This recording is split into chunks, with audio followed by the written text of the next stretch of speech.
7. Okay. 8. We got Okay. 8. How are you? No. We're Who's on, Bob? Pat.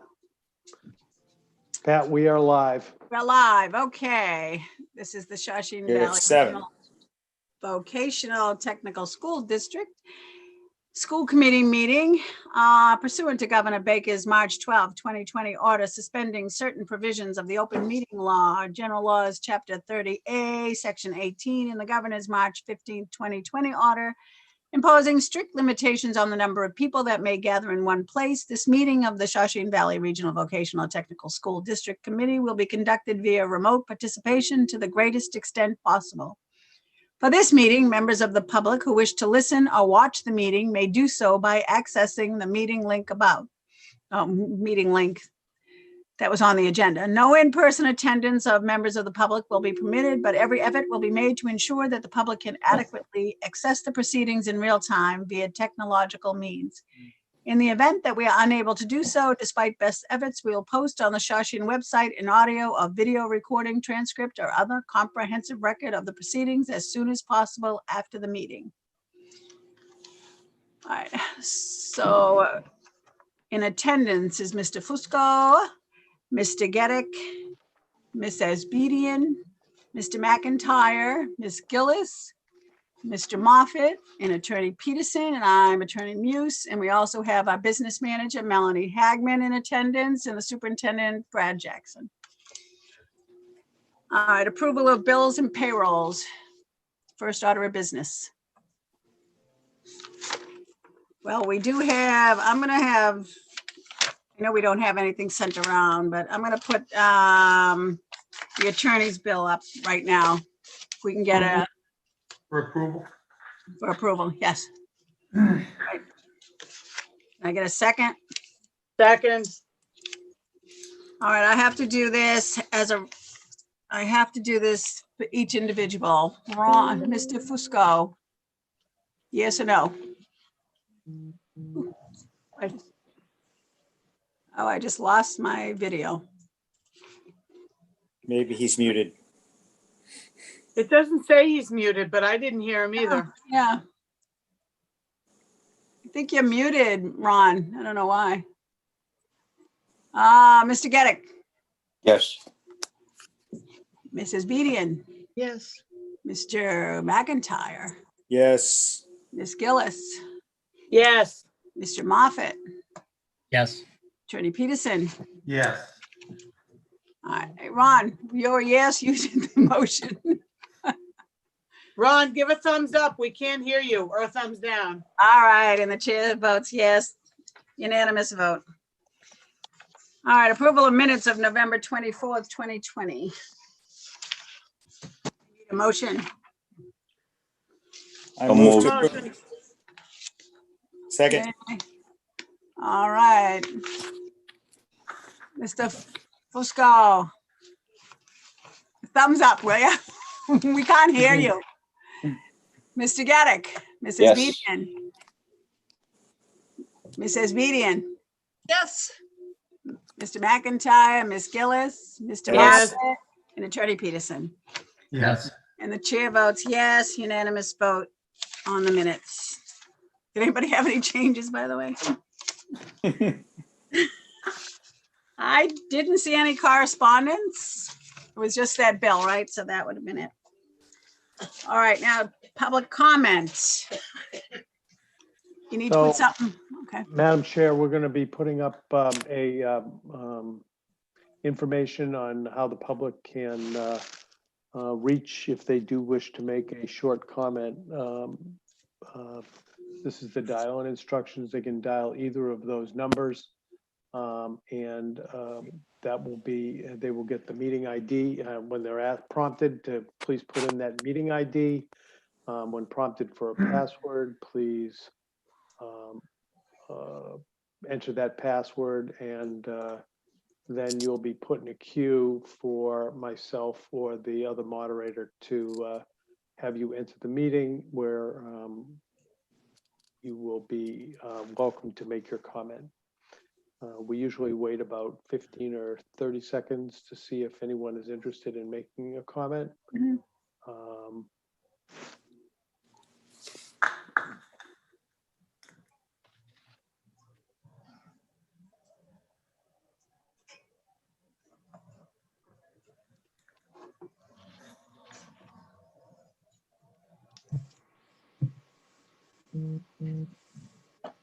Get a phone call. We have no one dialing in that we're aware of. Okay, superintendent's report is up. Thank So you. we're up. Under the superintendent's report, I wanted to follow up on a couple of quick items for you, to follow up on some previous school committee votes. The daycare overpayment, FY21 over FY20 overpayment funds have been returned to the appropriate parents pursuant to the school committee vote. I also wanted to follow up and inform the committee that the auditorium ceiling repair contract will be signed by Ms. Hagman this week, and then we'll be getting a anticipated start date. I have some great news to report from the Business Technology Lab.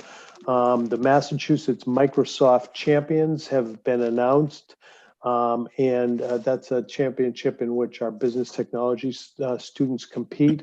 Shawsheen Tech students place first in the Microsoft Word 2016 competition, the Microsoft Excel 2016 competition, the Microsoft PowerPoint 2016 competition, and Shawsheen Tech students swept first, second, and third place in the Microsoft Word 2019 competition, the Microsoft Excel 2019 competition, and the Microsoft PowerPoint 2019 competition. First place winners are qualified to compete in the Microsoft National Championship, which is tentatively scheduled, COVID, of course, to be TBD, but is hopefully going to be held perhaps in Orlando, Florida in June of 2021. So that's some great news and congratulations. Great. Yeah, that is excellent. Yeah. Um, How many schools were involved, do you know? I don't have that information. I can get it for you, but it's a competition among traditionally among Chapter 74 schools that primarily provide have that shop. I just wanted to inform the committee and remind the committee on the day this is being broadcast live, December 15th.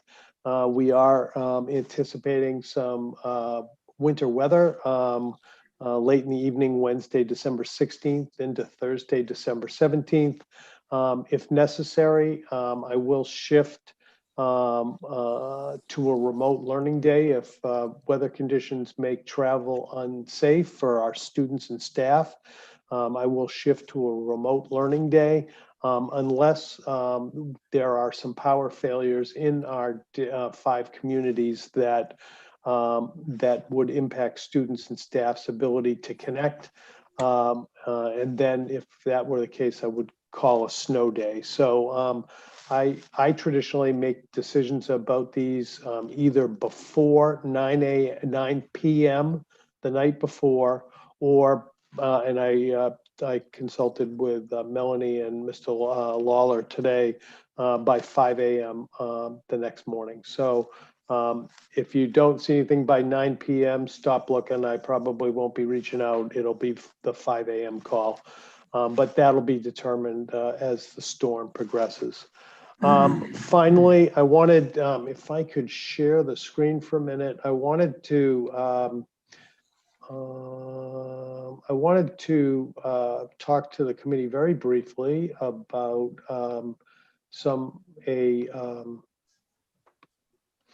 I've been sending out every time we have a COVID related case in our schools, I've been sending out an email to all staff and to all families. I'm starting to get some feedback that they're getting a bit repetitive and a little and are somewhat losing their impact. Many school districts have shifted to a dashboard type of report that would be published twice a week. So I'm considering doing that, which would be posted on our website and perhaps emailed to families directly. But the dashboard would basically look something like this that I'm displaying for your review now. It's basically would be reported out as of 5 p.m. on every Tuesday and every Friday, so it would be twice a week. And it will report new cases during that either 3 or 4 day period, the number of identified close contacts of each case, and the number of in-school suspected cases of in-school transmission.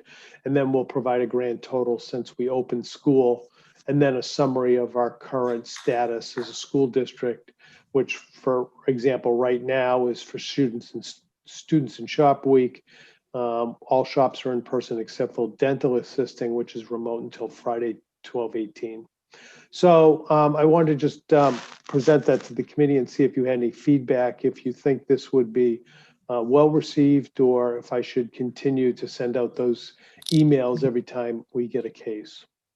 That concludes my report, and I'd welcome your feedback on that one item. Madam Chairman, I would just say to the superintendent that whatever works for him works for me. But having said that, I'm not sure that there's any such thing as too much information when it comes to COVID reporting. So whatever you feel is necessary, Brad, works for me. Is this done in conjunction with the boards of health of the towns? The boards of health have separate reporting structures and mechanisms. Any case that we see, we consult with the board of the local board of health of the community where the student or staff member resides. But these numbers are never going to jive because of reporting periods and because of there's no they don't track. They don't report out cases by school, for example. I will tell you, I like the longer version. I do like when you give a whole little talk. You don't about think it's too much? I like the shorter version. it. Okay. Well, I can continue to do both. I mean, frankly, the longer version is I don't rewrite it every time. It's a lot of it is the same. Standard, So I just right. have to update it with current information. I'm just trying to, I agree with board members and as expressed by Attorney Peterson that in this case, you can't communicate too much. I've been trying to be very present in email inboxes of families and staff, keeping them updated of what's going on COVID related. So if that's the feedback of the committee, I'm happy to continue to do that. And I'll just add this to my bag of tricks so that those of whom who wish to have the quick synopsis, they can have that as well. Does that Taryn, make sense? Yes, I had two quick questions. One is a new member question, which is, does the school committee have any role in your deciding whether or not to close school for a snow day or shift to a remote learning day? Or are we just informed as a courtesy? You are informed as a courtesy. I just didn't know. Thank you. And I was wondering, when you look at COVID, when you look at suspected cases of COVID and you look at in-school transmission, if there are two kids that work together inside of school or outside of school, if they're together inside of school, is that determined an in-school transmission, even if the children were together more outside of school? Does that make sense? It does. And if we're unable to determine whether it was an in-school transmission or an out-of-school transmission, we will identify it as a suspected case. You can never confirm whether it is actually an in-school transmission, particularly with students. With staff members, it's a little easier, but because there are so many asymptomatic people out there, it really is impossible to know with 100% certainty where one, where one catches COVID. Thank you. Darren, I have a question for you. The report, which way do you like it? I mean, as a parent of a student. I don't have strong opinions one way or the other. Okay. I kind of like either. The more detail, like Attorney Peterson said, is nice. But honestly, just a basic, this is how many cases there were, would be fine as well. I guess I'd have a slight preference towards the longer one, but not enough to say do it one way or the other. Okay. Thank you. Thank You you. could, excuse me, couldn't you just have the brief thing with a link to more detail if you want it? I could do that. And I think what I'll do, at least in the long one for now, I mean, we only have a week until until winter break, knock on wood. So what I'll do is I'll post these dashboards and include the link in the long letter, in the longer email, and allow people to pivot to that if they prefer, so they can, at their preference, just ignore my email. Not that I want anybody to ignore my email. Okay, thank you. Do you have anything else? No, that concludes my report. Thank you for your feedback. Okay. Subcommittee reports, the budget subcommittee. Mr. Moffett. Thank you. So the budget subcommittee met tonight, 4 members with Superintendent Jackson, Assistant Superintendent Hagman. We reviewed the accepted bid for the auditorium. Assistant Superintendent Hagman put together where the money was coming from, and I think it was roughly around 136. I have it in front of me. Would like to give 136,000 to give enough wiggle room to make sure the bid was covered, which was around 129.5. The subcommittee voted 4-0-0 or 4-0 to approve. Recommendation to the full committee for approval. That was the first item.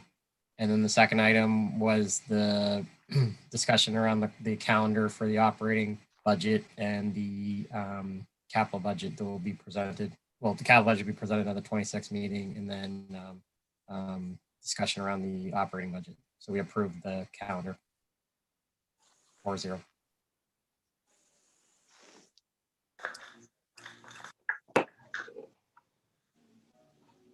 You're muted, Ms. Muse. Unmute. Sorry. I try not to let you hear anything else behind me. So Kat, do you want to recommend?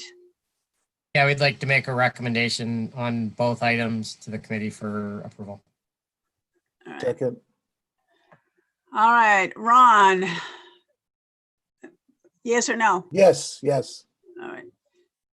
Mr. Geddick, Yes. Mrs. Bedian, Yes. Mr. McIntyre, Yes. Ms. Gillis, Yes. Mr. Moffett, Yes. Attorney Peterson, We're voting on the approval of the money or the transfer as the well. transfer. Okay, in the budget, right? It's in our packet. The budget meeting schedule. We're not doing both at the same time, just Okay. the, okay, Transfer? yes, just the transfer. Yes. All right. And I vote yes, so it's unanimous vote. I'd like to make a motion for the full committee to approve the calendar. So moved. All right, Mr. Fusco, Yes, Mr. Geddick, Yes. Mrs. Bedian, Yes. Mr. McIntyre, Yes. Ms. Gillis, Yes.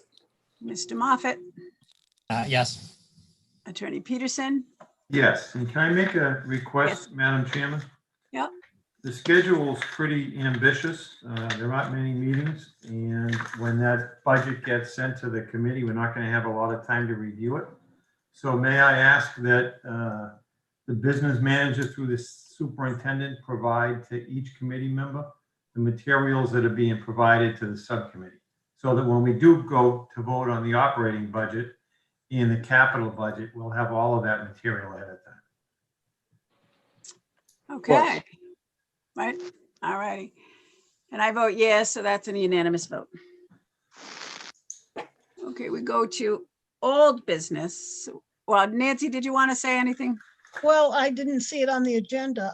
Yeah, well, the policy subcommittee met earlier tonight and we reviewed the policy of public participation. And there was some discussion about changes of what was proposed. So we've tabled it to the next meeting, and Superintendent Jackson will make some adjustments before we present it again. All right, thank you. Old business, is there any old business? No. New business, we've already done the transfer and the approval calendar. All right, we do have an executive session for contract negotiations. I think it's really just to talk about where we want to go, I think, with those two contracts, or do you have anything prepared, Brad, or? I do not. It's for conversation and discussion.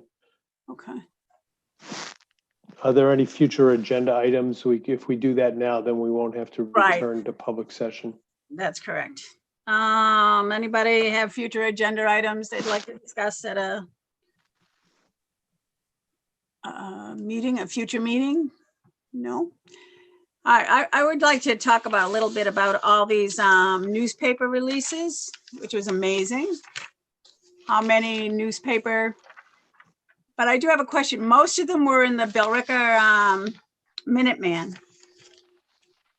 Are these press releases that we do, or does someone come in from the Billerica Minuteman and ask questions about what's going on? So if you look at the articles, Right. Joy Hosford is the reporter for the Billerica Minuteman, Right. and she works for Wicked Local. So those articles are shared with the other Wicked Local right. communities. Joy, actually, I was talking to Joy today about snow days. She is very active in Billerica and is a very active member of the press. And then the ones that say submitted to Billerica Minuteman are press releases that are submitted by us. So there's a lot of good, this information is great. I can tell you that It's great. Wilmington Apple, because I live in Wilmington, the Wilmington Apple picks up many of these, or the Wilmington Town Crier. I know the Tewksbury Town Crier picks up a lot of these as well. I think we are getting a lot of great press right now from at least the communities. I'm not as connected to the newspapers in Bedford and Burlington, but these articles are finding their way. Typically, they find their way through social media and then into the other newspapers. Okay. Because, yeah, it was great press. And there was an article, I know, in the Town Crier about Angela Kyra's scavenger hunt. Yes. So I'll give a little shout out to Angela. That was great. All right. Anybody else have anything they want to say? Okay, so to everybody out there, happy holidays, Merry Christmas, and we're going into executive session. So I needed a Motion to go to executive session. yeah, and then afterwards we will adjourn. So it's for the purposes of discussing collective sorry. bargaining strategy with the paraprofessional unit and the clerical unit, from which we will not return to open session. Thank you. All right, Ron, Yes. Paul, Yes. Nancy, Yes. Glenn, Yes. Sharon, Yes. Kent Yes. and Bob, and Yes. I say yes, and it's Yes. unanimous. Did you have something else to say? It's a unanimous vote to go into executive session.